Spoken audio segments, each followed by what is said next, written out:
Yeah, I'm Don Jury, and I'm the son of Louis and Gertrude Jury. And on my right is my son Matthew, and he is the product of my wife Terry and I. Yep. And I'm Matthew. This is my wife Gina, and our daughter Hannah, our only daughter. My favorite granddaughter, by the way. Most of my memories of the family like that revolve around these events. I was just thinking about you and Emerson. Oh, yeah. My favorite, he was one of my favorite people. We got along well, and I remember him sitting at Don and Terry's kitchen table with my cheat sheet and teaching me how to play Sheep's Head because I had never played it before. And like I said, he was one of my favorite people. We got along famously, and I miss him a lot. What did you think about Sheephead when you were finally taught it? I like the game, and I miss it. I always look forward to coming to the family reunions and being able to play it again, because that's the only time everybody else kind of looks at me like I'm crazy when I ask them if they want to play. So. Because there's like 6 people in Germany, and then us. Yeah. Right. Right. Definitely. I always enjoyed Sheephead, and I always thought it was a friendly game until I started playing with Philip. All of a sudden it became a combative game. It was more like playing war than it was Sheephead. I just feel bad for the low cards. 2 through 6. It's a shame. We used to have some wonderful times when Emerson and the family lived at Hortonville. And we would go out, and Terry and I, and at that time we didn't have children. And so Philip and Ross and David, I guess David was born then. Yeah. And Ron, they were our children vicariously because we had none of our own at that time. And Terry was one that, because we were trying to have children and didn't have any, she would cry over a Burger's ad where there was a baby picture in it, you know. And finally we did have our children. I've been very proud of them ever since.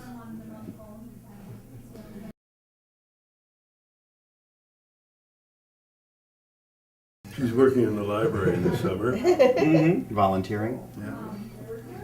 They teach you to be quiet when you're in the library. Well, actually, she's reading to younger people, I guess. Yes. Kind of. Tell us about it, honey. Boring. Oh, come on. That was just this last one. I have a feeling my shifts are always going to be like that because it's the same shift all through the summer. But usually you have some little kids come in and, Kind of. well, you've done one this summer. So you've just had one session of reading to kids so far? And no kids showed up that No. wanted to be read to. Not any of them? No, so I sat at desk and read to myself. Out loud? Did they think you were crazy? No. She is, but that's okay. Oh, you're still reading. That's kind of Exactly. Exactly. Checked out a book on our way here. In order to establish a time period between Hannah and I was recalling just downstairs a little while ago that when we were living on John Street is where I was born in Appleton. And the neighbor, Mr. Johnson, who owned our house that we rented from, called us over because he had bought one of the first radios that existed in Appleton. And he would tune that thing in and get in Cincinnati, was the station that broadcast pretty much nationwide at that time. And he would tune it in and we get all this frying noise. And so my era starts out with the beginning of radio. And Hannah's generation starts out just in an ungodly different world. The electronics is just entirely different. Spends her day on the computer. Start out thinking that television is commonplace. Hannah, what is the most like fancy piece of technology that you have? You have a computer, I presume, right? Yeah. What do you do on your computer? Play online. What games? World of Warcraft. That's perfect. A lot. Yeah. That's been half her summer thus far. Right. Always summer. That too. You've slept an 8 in there. Yeah. So. Would you, Hannah, would you just tell us what kind of computer you have and what you play on it, just to kind of rephrase a little bit? Homemade. Yeah. Her dad made it for her. Really? Would you just say it always makes it's a good like kind of camera thing if you sort of just say back, I have a computer that my dad made that I play World of Warcraft on. That way it's you saying it instead of me saying it. Do you mind?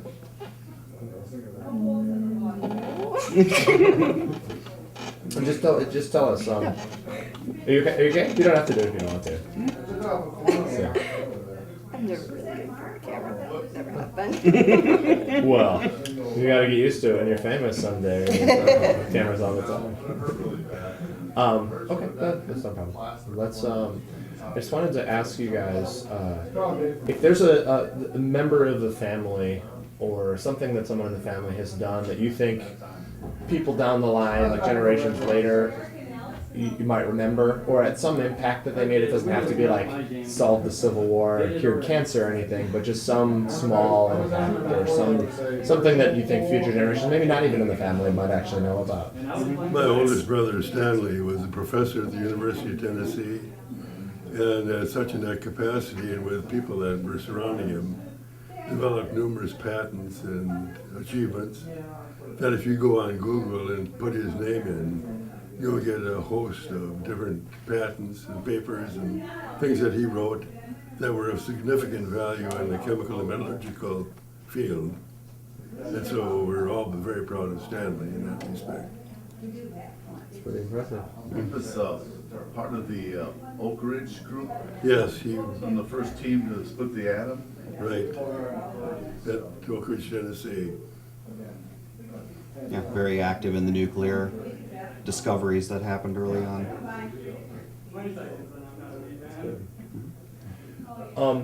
Maybe on even a more contemporary basis, so they're perhaps family members, so maybe even on a smaller thing, whether it's volunteering in a library or helping poor people or giving to charity. Any things that you think are sort of notable contributions?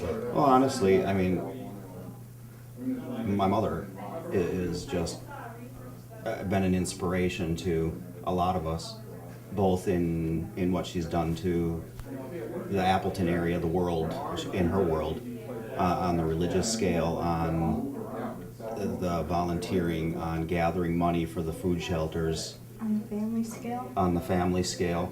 She's inspired this one heavily to never give up, to be able to look the world in the eye and say, hey, I can do this. And we miss her greatly.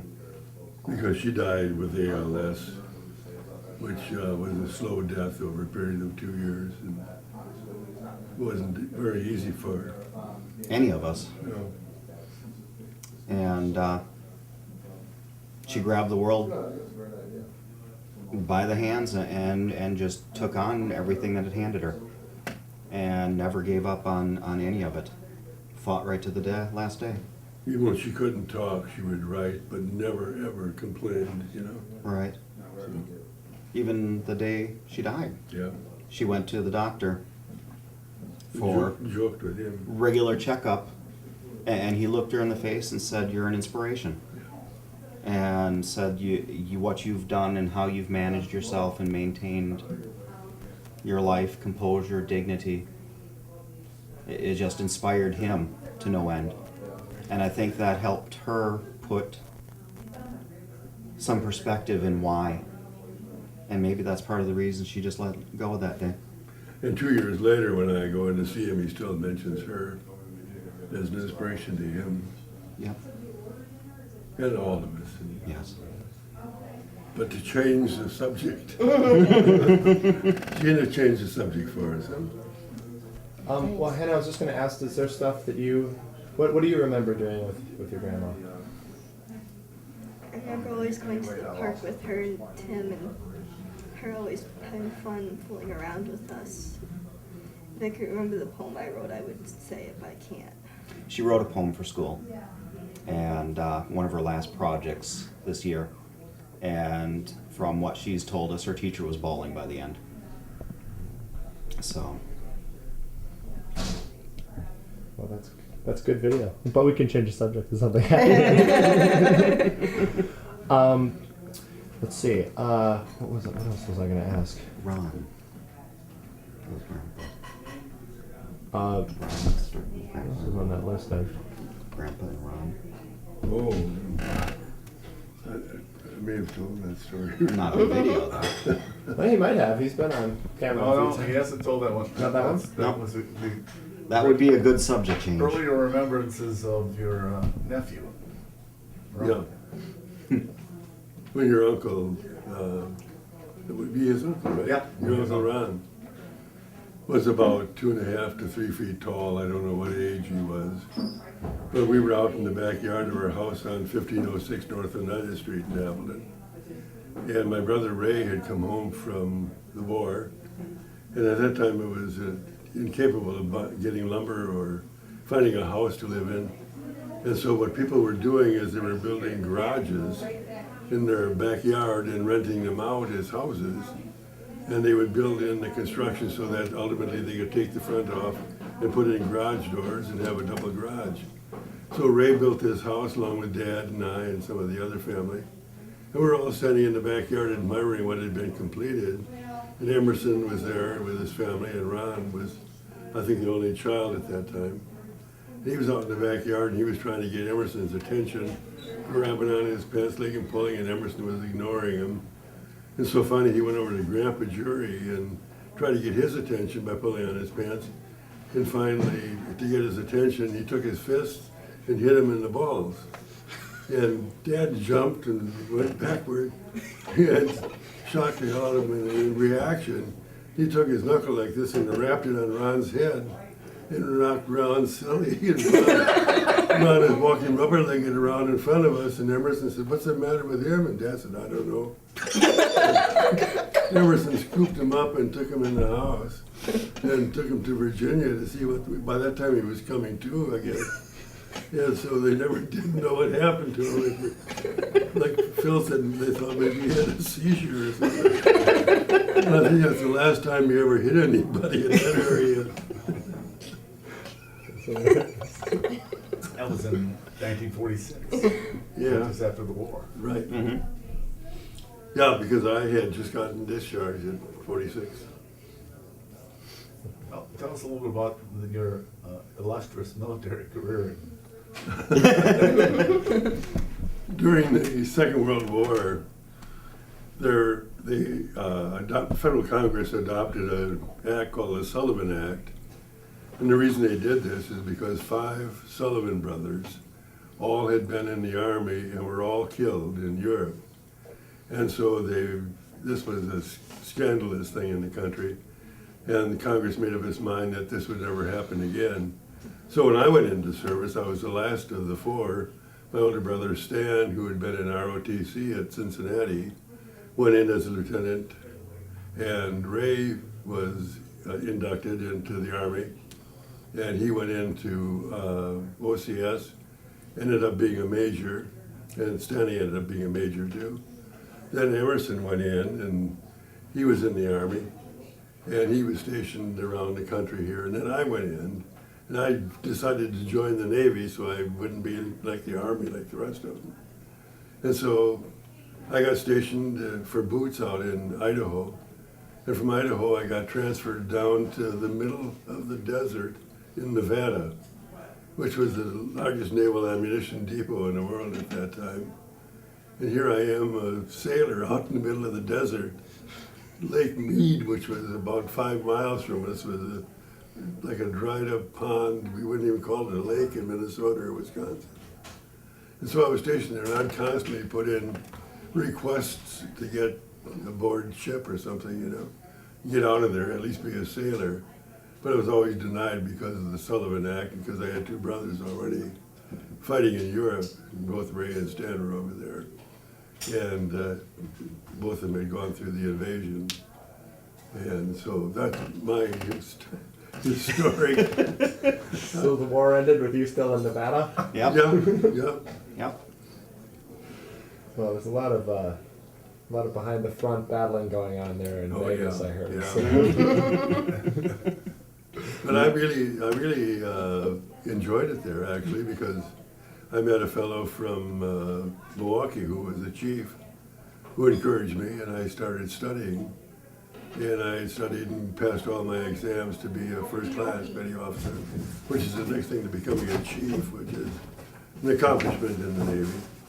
But then our number of officers and non-commissioned in our base was at a maximum, so when I got discharged, I was still third-class petty officer, but if I were to ever go back in, I could be a first class, which I was very proud of. Yeah, you still could. Maybe. So I wanted to ask Gina a question or two as a later entrant to the jury clan. What when you sort of got into this family and started coming to the family reunions, what are some things that you noticed that characterizes the family, or what are some things you remember doing at these reunions that's memorable? My family never really had these when I was growing up, so they were something kind of new to me. But what I remember most was how everybody accepted me right off the bat. You know, I was with Matthew, and that's all that mattered. And you know, I was just part of the family from the get-go, and I remember that. And it was the same with Don and Terry when I met them, when Matthew and I started to date, that there were no questions asked. Everybody just accepted me in, and it was, you know, like I'd always been there, and I always appreciated that. That was one of the main things I always remember when I first started to come to these. So it was kind of cool. I also thought it was kind of strange. There's such a discrepancy between the Don's brothers and sisters. There's such a discrepancy between the ages that find out Phil, who's 15 years older than Matthew, or 20 years older than Matthew, is his cousin. I'm just like, well, he's not your uncle. So it took a while to figure out the dynamics because, you know, all my cousins are within my, 10 years of how old I am. So that was something that was kind of different because there was such a huge age range between the cousins and the uncles and everything else with this family. But I have always felt welcomed and loved in this family since the day I showed up. Nice. What are some reunion activities that you guys have noticed? Hannah, I wanted to ask you, what's your favorite thing that you've done at this reunion or at any of the other ones that you remember? I would have to say, how old was I at that one? 2. 2 maybe? We were out at the park out in Appleton. Me and Tim were running around in the forest up on a hill, and John came out and found us and the only thing I can remember about that place. Scared the hell out of you. Yeah. Yeah. So your favorite reunion memory is a traumatic one. Did he jump out from behind a tree, or how did I it go? don't remember exactly, but all I remember is he came out and found us and it scared us. That's all I can remember about it. That's funny. She's suppressing the rest of it. Apparently. Right. What? I No. don't remember details. Not from 2. No. What's your favorite thing you've done so far this weekend? Even though the weekend's only half over. What did you guys do last night? I wasn't here. Just hung out. Just talking. Okay. Have you played any pool? No. Played any Wii pool? I was gonna say you went down and played Mario Kart for a while and listened to Yeah. one of your third or fourth cousins talk. Talk my ear off. Yeah. Who was that? One of Mark's Kelsey or Daniel? Daniel. Daniel. Are they gonna be back tomorrow? They'll be back tomorrow. Oh. Talked her ear off for about an hour and a half. Right. That's what we do in this family. I went down and checked on her, and she's just playing, and he's just going. She's going, yeah. Mario Kart's a good thing for that. So share a little bit of the your game last night about on the way home on what it. You're a jury when. Yeah, Jeff Foxworthy type thing. Yeah. you just might be a jury if you can come up with more than 5 useless facts in a minute. You know you're a jury if when you're telling one story, you lay the basis for 2 others. What's the other? You know you're a jury when you ask a yes or no question, it turns into a 30-minute dissertation. You might be a jury if your favorite playing card is the Queen of Clubs. That's a good one. Yeah. I'll ask that one later. That would be. if you she can eat can. more than 4 bratwursts in a sitting. Might be a jury if you get violently angry at inanimate objects? Eh, Yeah, that one's true. I think I've yelled at this very camera. Oh, what You else? yell at your computer. yes, I do. Yeah, she does. So she's almost there. Yes. She's learning. Computer's not inanimate, it's a spooky, mysterious. You might be a jury if you think a computer is a mysterious spooky thing. Well, then that leaves me out. Or a So. Phil jury. You could go on with those endlessly. Yeah, But going back to the comment that Gina made before, when Terry first met her, her comment was after Gina had left that she couldn't have picked a better girl for Matt if she had tried. And so she was very proud of the fact that you were her daughter-in-law. We were good friends. Yeah.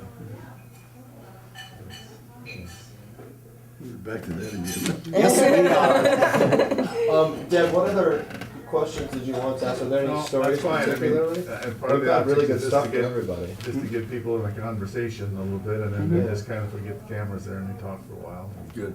That's kind of what we're trying to do, and I was fascinated, maybe just kind of to put a finishing note on it, we're talking about memories in high school. And, you know, the most memorable times, and Don has a story about collecting boughs and making wreaths and so on. Oh, yeah. Yeah, we are having our 65th reunion next year, and they made me chairman of the thing. And one of the things I had thought of doing was to have those who wanted to get up and tell a story about something that was memorable to them that happened when they were in high school. And I guess the reason I thought of this is because I had one of my own, and that was the fact that when I was in high school, I joined the Nature Club, and Harvey Gigai was the biology teacher who headed up the Nature Club. And he got the bright idea one year of making wreaths for Christmas by taking coat hangers and bending the lower portion into a circle. And then a bunch of us went out to Center Swamp, and we would gather boughs out there, cedar boughs, and bring them back to school. And then what we would do is we would take fine wire and wire these overlapping each other around this circle, and it made a beautiful wreath. We put on some red berries and stuff on it, and we took them home for Christmas. But we're out there one Sunday afternoon, Harvey and myself and 2 or 3 other people from school, and we're gathering boughs, and one of the kids got cold and went back to the car, and all of a sudden he comes hollering through the woods, "Come on, come on." And we didn't know what had happened, and so we gathered up all of our boughs, and the teacher and all of us ran for the car. When we got to the car, he was standing by the car with the car door open and had the radio on, and we all gathered around the car. What's happened? What's the matter? And he said, the Japanese just bombed Pearl Harbor. And it was on the radio, and President Roosevelt was on the radio at that time. And it was December 7th of 1941. And that's probably one of the most memorable occasions in my career in high school. Wow. Yeah, that beats mine. One time I didn't get to go to the dance because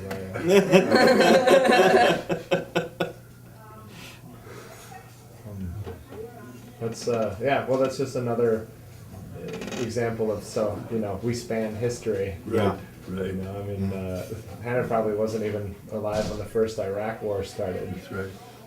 And what is there? Can you think of one? I don't want to put you on the spot or anything, but some like interesting piece of news that you've heard, like I remember I was riding in a car when I heard like, oh, the Iraq War started, or when the Berlin Wall came down, or something like that. Are there any like big notable like news events that have happened and that you remember watching on the news or hearing about or anything? 9/11, that's about the end of it. Okay. Mm-hmm. So that was your. Where were you when you found out about that? School? Mm-hmm. 1st grade? Yep. Can you tell us about what you remember from when you found out? Nothing happened really. We just kind of went down into the lockdown, and that was about the end of it. What had happened in her world is being in 1st grade, the school system just went to complete lockdown. However, with the younger kids, they didn't tell them anything. They left that for us. And we were at work at the time that it happened, And they shut down everything. We went home. And on our way home, we called the school on our cell phone and asked, what are they doing? How are they doing? And what's going on? Should we pick her up? What do you prefer? And they explained that they had put the school into a lockdown and that they're safe. Everybody's happy. They haven't told them anything. And so we figured we'll just let her stay put. And so when we got home, we started talking about it and showed her the pictures. But a striking memory. So you really learned more right after you got home. Right. But it happened when I was in school. Yes. And they didn't tell you anything. They just said go to the gym. I think we stayed in our classrooms. Yeah, they just continued oral classes, as I Yeah. understood. Yeah. We didn't know anything. We didn't even know school was in lockdown for, I think. Mm-hmm. I think they kept that under a secret too.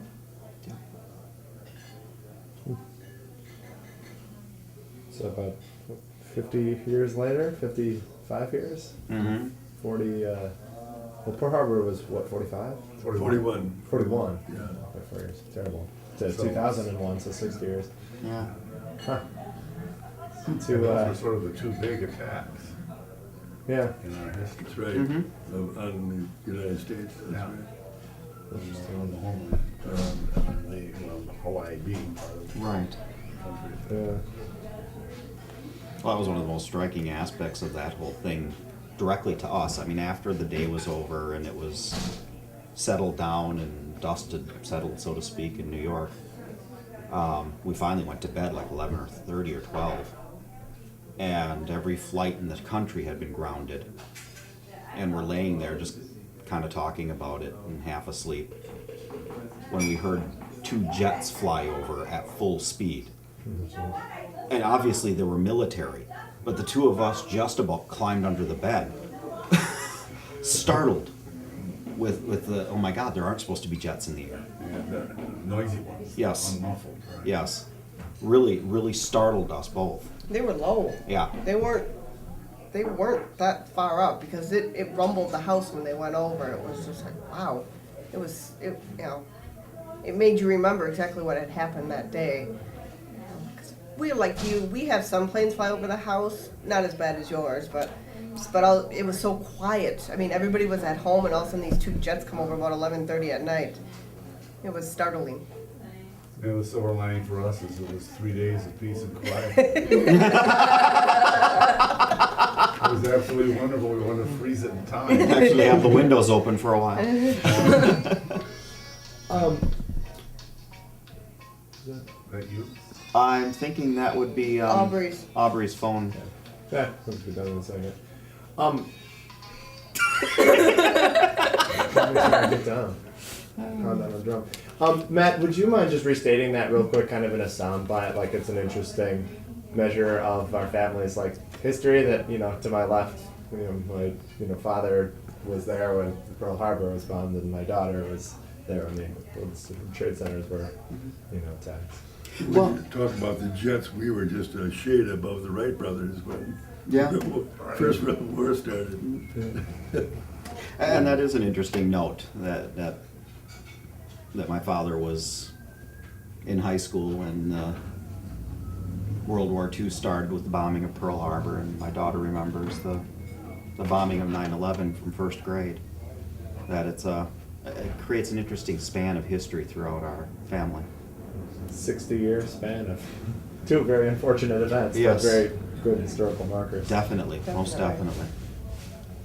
Yeah, cool, thank you for that. Dad, did you have any No, comments? I think that's good. Okay, great. Well, thank you guys. We're at